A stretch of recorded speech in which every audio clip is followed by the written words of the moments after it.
Welcome back, Ronin Renegades. I am Lupine Fiasco, this is Daily FaB gameplay, and today's game will be played against Kano.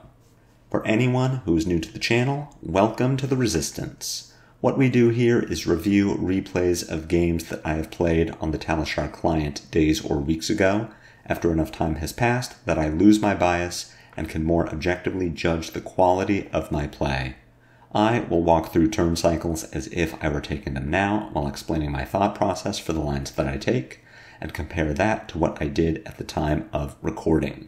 We either learn from my mistakes or reinforce good play patterns with the overall goal of tightening and optimizing our gameplay in the future, to take down paper events like Pro Quests or Road to Nationals, and walk away with that shiny, shiny cardboard. Without further ado, let's talk about our sideboard and our game plan. Today's video features my Switchblade list. If you would like to check this list out or try it for yourself on Talishar, the FaB deck link is available in the video description below. While you're down there, if you have not already done so, please consider subscribing to my channel. It is the best free way to support me and to make sure you see daily FaB gameplay in your video feed 5 days a week.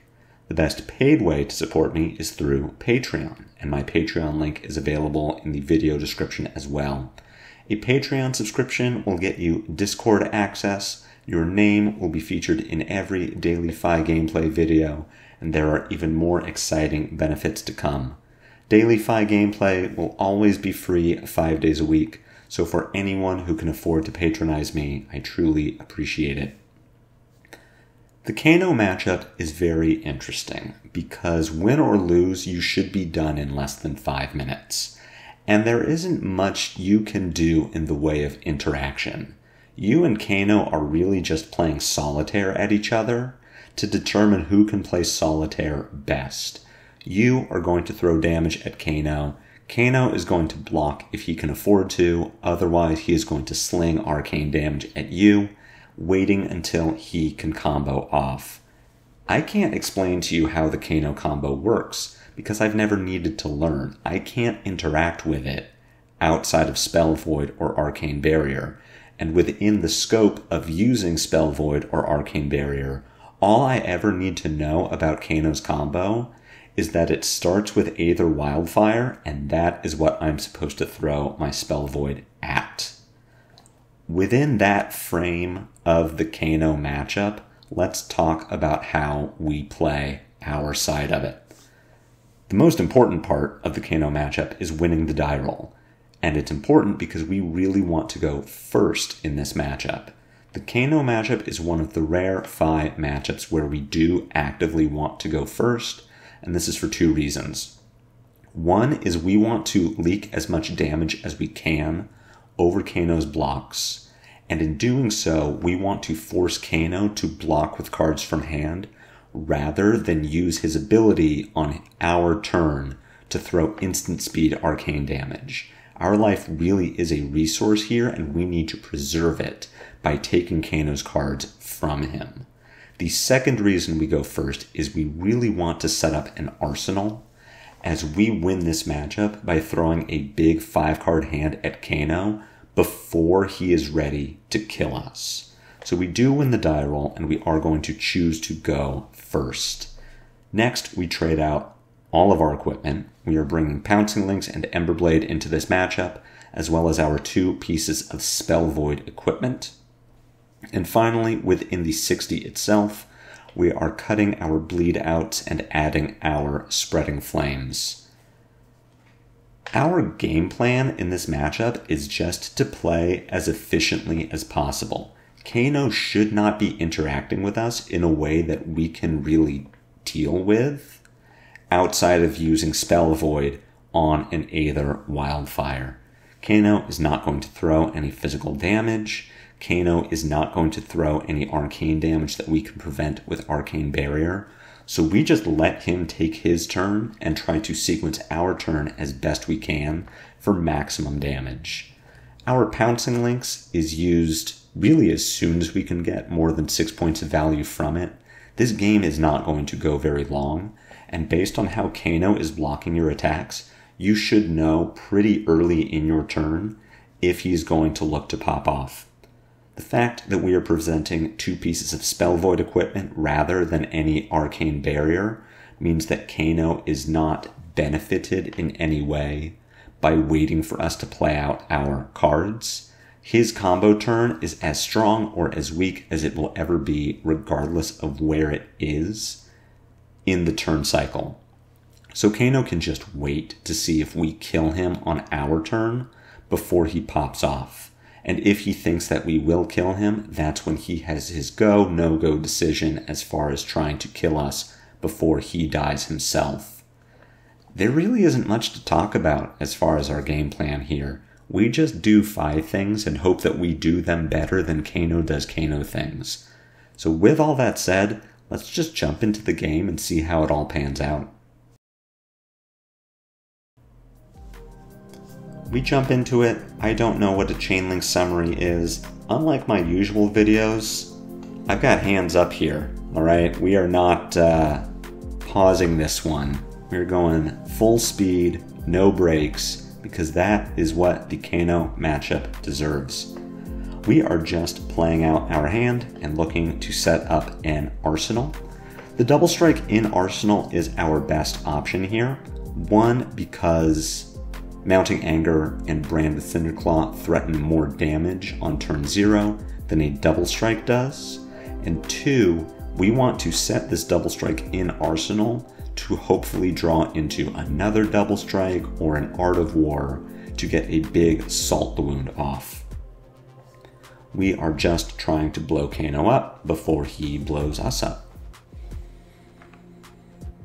There is a minor temptation to break Mask of the Pouncing Lynx here. We could find our Salt the Wound, which coupled with this double strike will deal 5 points of damage. That just isn't enough. So we're going to arsenal this double strike and look to set something up on our next turn. And we draw into another double strike. So if Kano does not choose to block on our turn, then a big Salt the Wound will be pretty nice. Unfortunately, we can't play this Bittering Thorns on our turn without pitching another red, but it at least goes into the arsenal. Sonic Boom is not named Aether Wildfire, so we are not going to use our Spell Void equipment. We are hoping that we can put enough pressure on Kano that he can't keep damaging us, as whittling away our health just makes it easier for him to combo. He needs fewer cards and fewer correct cards to do so. So we'll throw this hand and see what happens. Kano choosing to take this damage. We are at 33 with Spell Void 2, and Kano does not have an energy potion on the board. I feel like it is pretty unlikely that he can kill us. But again, I don't know how to play Kano. My brain is too small for such a thing. I just let him do his thing, I do mine, and we see at the end how it all came out. If you're playing in an event against a Kano, this is a great opportunity to look around the table, see what the people next to you are doing, because Kanos will be planning through their hand, deciding what could be on top of the deck, really optimizing how to kill you, and there's nothing you can do about it. We don't have anything to optimize while Kano is doing Kano things. So have a drink, eat a snack, see what the guy next to you is playing, wonder if their game is going well. Kano eats all of this damage, which makes me think that he's going to try to do big damage on his turn. We will see how that goes for him. The advantage of Kano doing Kano things on his turn is that he will get to draw up at the end of it. So if Kano does enough damage on his turn, that makes it much easier for him to kill us on our turn. The most we can do is look over at Kano's side of the board and see that he has banished a blue off of the first Kano ability to resolve. The second Kano ability also banishes a blue, and Kano has pitched an energy potion to put these two blues together, which is really good news for us. We want Kano to be pitching his energy potions rather than banishing and playing them off the top of his deck. we want Kano to be banishing blues from his hero ability rather than reds, as the entire matchup comes down to whether he can outdamage us.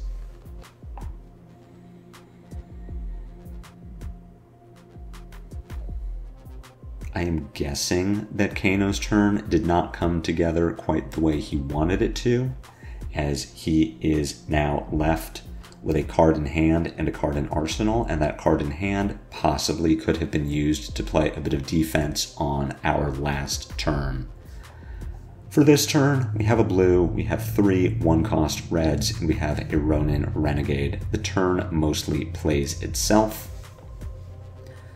As far as sequencing goes, the only thing to consider here is that we need our Ronin Renegade to follow our Mounting Anger.